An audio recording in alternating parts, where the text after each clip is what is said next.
Mob তৈরি করে চাঁদা আদায় বৈষম্য বিরোধীদের খুব সহজ স্বাভাবিক একটি গুণ। এতদিন এই চাঁদাবাজিতে বৈষম্য বিরোধী আর এনসিপি নেতাদের নাম শোনা যেত।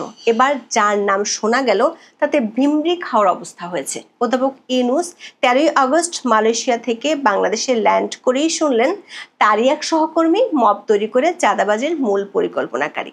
সোশ্যাল মিডিয়ার কল্যাণে অধ্যাপক ইউনূসের মতো সারা দেশের মানুষও জেনে গেছে সাবেক এমপি শাম্মী আহমেদের গুলশানের বাসায় মব তৈরি করে কোটি টাকা চাঁদায় চাওয়ার মূল পরিকল্পনাকারী ছিলেন উপদেষ্টা আসিফ মাহমুদ সজীব ভুঁইয়া।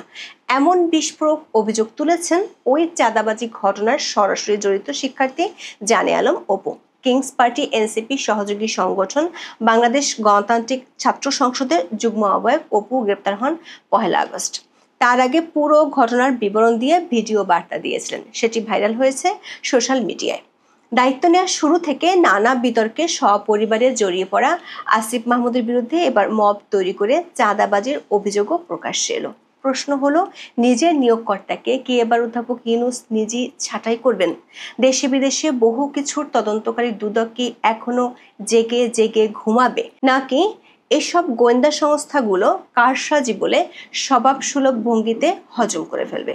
আর উপদেষ্টা আসিফ এই চাঁদাবাজির টাকাগুলো দিয়ে যদি আগামী নির্বাচনে লড়েন, তাহলে অর্থ উপদেষ্টা কি টাকাগুলোকে কালো টাকা হিসেবে গণ্য করবেন? বিস্তারিত জানতে চলুন যাওয়া যাক বিশ্লেষণ।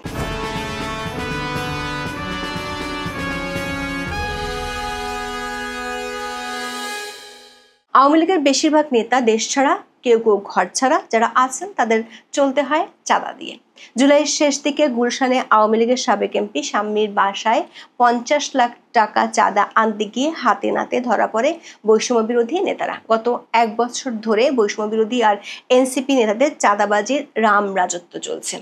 গুলশানের ঘটনায় সেটি প্রকাশের পর আইওয়াসের জন্য বৈষম্য বিরোধীরা সারা দেশে তাদের কমিটি বিলুপ্ত করে, কিন্তু তারপরও সরকার সমর্থক কিংস পার্টির নেতাদের চাঁদাবাজি আর দৌরাত্ম্য থেমে নেই।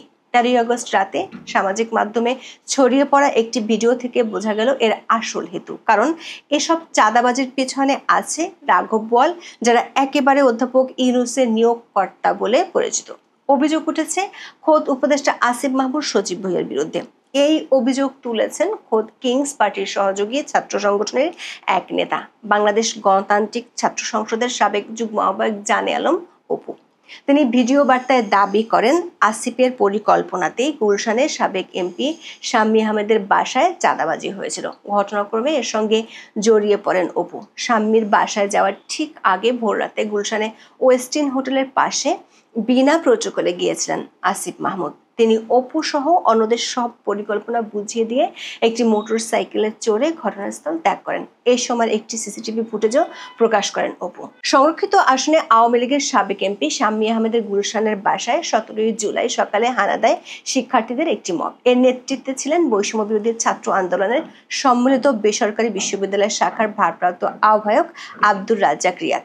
এ সময় স্বামীকে বাসায় পাওয়া যায়নি, তবে তার স্বামীর কাছে 50 লাখ টাকা চাঁদা দাবি করেন রিয়াদ। পরে তাৎক্ষণিকভাবে 10 লাখ টাকা দেন সাবেক এমপি স্বামী। এরপর বাকি টাকা আদায়ে চাপ দিলে ঘটনাটি প্রকাশ হয়ে যায়।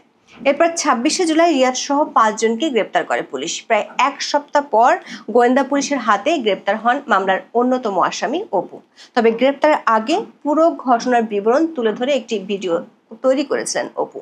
বন্ধুদের বলেছিলেন গ্রেপ্তার হওয়ার পর সেটি যেন অনলাইনে প্রকাশ করা হয়। অবশেষে 13 আগস্ট সোশ্যাল মিডিয়ায় ভাইরাল হয়েছে ভিডিওটি। অপু দাবি করেন 17 জুলাই শাম্মী আহমেদের বাসায় হানা দেওয়ার কিছু আগে অভিযান তদারক করতে গুলশানের সরকারি কোনো প্রোটোকল ছাড়াই হাজির হন উপদেষ্টা আসিফ মাহমুদ। এমনকি তিনি অপুর সঙ্গেও কথা বলেন। সবকিছু বুঝিয়ে দেওয়ার পর হেলমেট মাথায় একটি মোটর সাইকেলে চড়ে ঘটনাস্থল ত্যাগ করেন। এরপরে সাবেক এমপির বাসায় রিয়াদের নেতৃত্বে হানা দেয় একদল ছাত্রের মব। এই অভিযানের বিষয়টি স্থানীয় পুলিশকে জানানো হয়েছিল বলে দাবি করেছেন অপু। ভিডিওতে তিনি বলেন, সকালের অভিযানে বাসাটিতে তন্ন তন্ন করে তল্লাশি চালানো হয়। সে সময় স্বামীকে পাওয়া না গেলেও বিভিন্ন নমুনা থেকে বোঝা যাচ্ছিল তিনি সেখানে ছিলেন। অপুর সন্দেহ চাঁদা নেওয়ার জন্যই পরিকল্পিতভাবে আগে থেকে কেউ অভিযানের তথ্য ফাঁস করেছিলেন। এজন্যই পালাতে সক্ষম হন স্বামী। বাসার তল্লাশির পরে শুরু হয় আসল নাটক। পুলিশ ও শিক্ষার্থীদের চলে যেতে বলে রিয়াদ। এরপর অপুকে নিয়ে তিনি আবার শাম্মীর বাসায় যান। সাবেক এমপির কাছে দাবি করেন 1 কোটি টাকা। ভিডিওতে অপু বলেন, এভাবে চাঁদা চাওয়ার ঘটনায় তিনি বিস্মিত হয়ে পড়েন। কিন্তু সাবেক এমপি স্বামীর সঙ্গে দর কষাকষি চালিয়ে যান রিয়াদ। এক পর্যায়ে 50 লাখ টাকায় সমঝোতা হয়। তাৎক্ষণিকভাবে দেওয়া হয় 10 লাখ টাকা। কথা ছিল 2 দিন পরে আরো 40 লাখ দেওয়া হবে। বাসা থেকে বেরিয়ে অপু চাঁদাবাজি নিয়ে ক্ষোভ জানালে রিয়াদ বলেন, 1 কোটি টাকা আদায়ের নির্দেশটি দিয়েছেন চক্রের মূল নেতা উপদেষ্টা আসিফ মাহমুদ।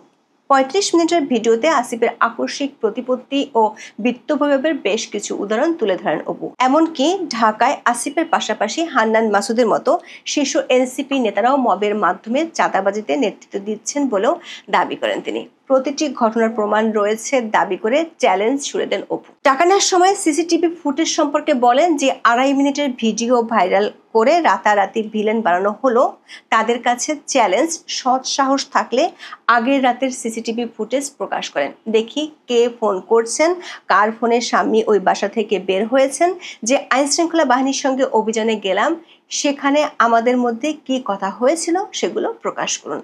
জানে আলম অপুকে 1 আগস্ট রাজধানীর ওয়ারি থেকে গ্রেপ্তার করে গোয়েন্দা পুলিশ। এর আগে 26শে জুলাই তাকে সংগঠন থেকে বহিষ্কারের কথা জানায় গণতান্ত্রিক ছাত্র সংসদ।